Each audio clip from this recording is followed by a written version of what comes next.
তোকে ভরসা করি ভানু, তাই তো বলছি তুই নিজের মতো করে সবটা ডিল করে নে। আর আমাদেরকে কিন্তু ওই বিল্ডিংটা কিনতেই হবে, তারপর বুটিক রেস্টুরেন্ট যা যা নতুন ব্যবসা আছে সেগুলো আমাদেরকে ইমিডিয়েটলি শুরু করতে হবে। আর তারপর আমি জিতের সঙ্গে সুন্দর করে সংসারটাও গুছিয়ে ফেলবো, বুঝতে পেরেছিস? হ্যাঁ হ্যাঁ ঠিক আছে, বুঝতে পেরেছি। আমি বেরোচ্ছি।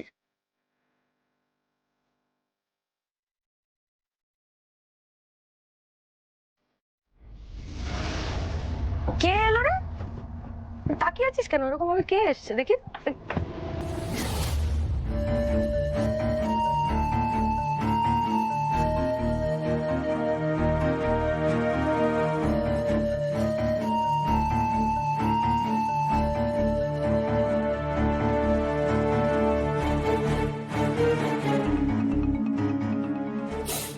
তোমার কি এখানে আর কোনো কাজ আছে?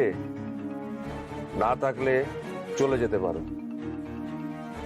জিৎ, কি হয়েছে? আপনি সাত সকালবেলা এইভাবে ড্রিঙ্ক করে এসেছেন, মানে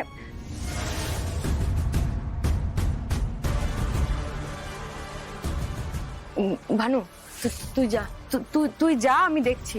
যা বলছি তো যা, তুই যা, আমি দেখছি, বললাম তো যা।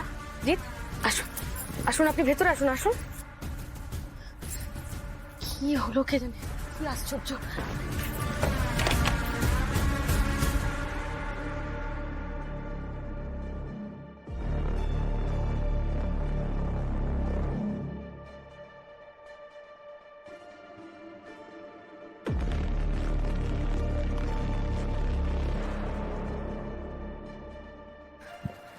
জিৎ কি হয়েছে?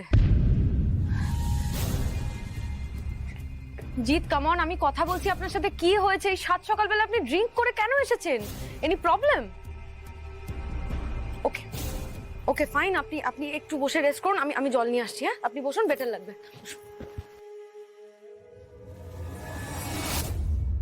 আমাকে সাসপেন্ড করে দিয়েছে।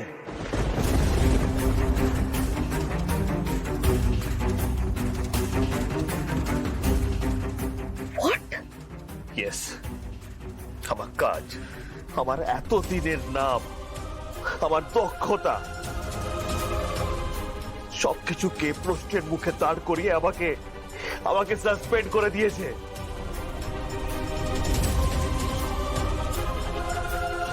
কিন্তু কেন?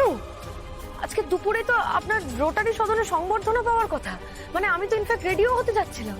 তারপর হঠাৎ করে কি এমন হলো?